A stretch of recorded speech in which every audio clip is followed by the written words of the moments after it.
Have you ever wondered how you should be pricing out your specials, your features that you run on a daily or weekly basis? Many of us make the same dumbass mistake over and over again when we do it, and we lose the money we're supposed to have. I'm going to tell you why it's important, how to do it, in about 2 seconds.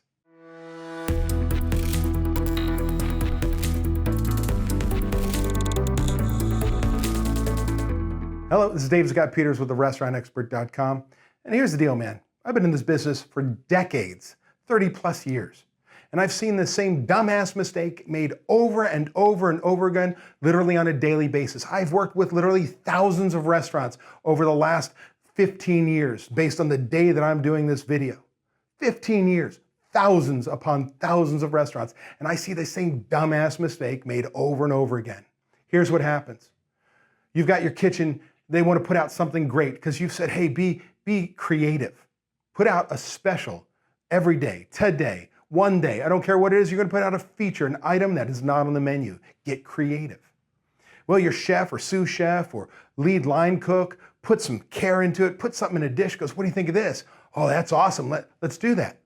So they plate one up and everybody tries it, but they put it in the window, and Sally the server with great chalkboard writing comes over and writes on the chalkboard, fettuccine Alfredo chicken. Oh, hey, chef, what are we charging today? Well, chef looks at it in the window, thinks, wait a second, what did we charge yesterday? $12.95. $12.95. Are you shitting me? You pull it out of your ass, what to charge? You name any business that sits there and sells anything that they don't know exactly what every item costs, what he or she needs to sell that item for to make money. Yet in our business, we wing it. Are you kidding me?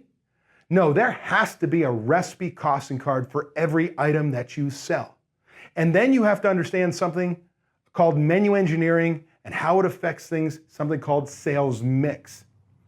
See, if you want to hit, say, a 22% food cost, 24%, 30%, don't care what the number is, you've got to have accurate, up-to-date recipe costing cards and your point of sale, what everybody sold. And based on what that is, with items at a 5% cost of goods sold, like French fries, and a 40% or 38% anchor appetizer out of a box frozen, but we don't sell a lot of the high cost, we sell a shit ton of our French fries, and we might be shooting for a 30% food cost, based on what our customers actually purchase. No waste, no theft, no spoilage, perfect restaurant, which does not exist.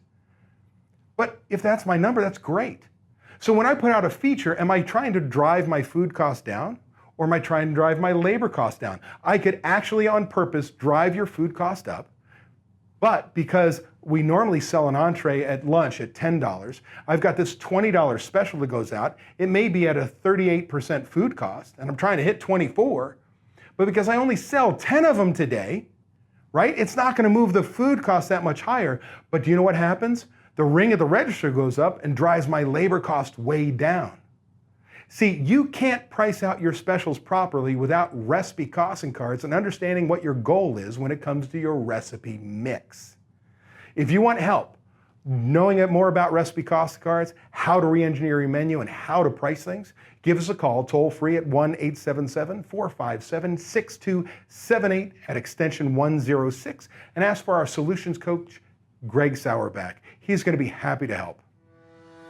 This is David Scott Peters. Thanks for watching this video. Be sure and subscribe now to my YouTube channel. But before you go, download my free report. You'll find the link below in the description section.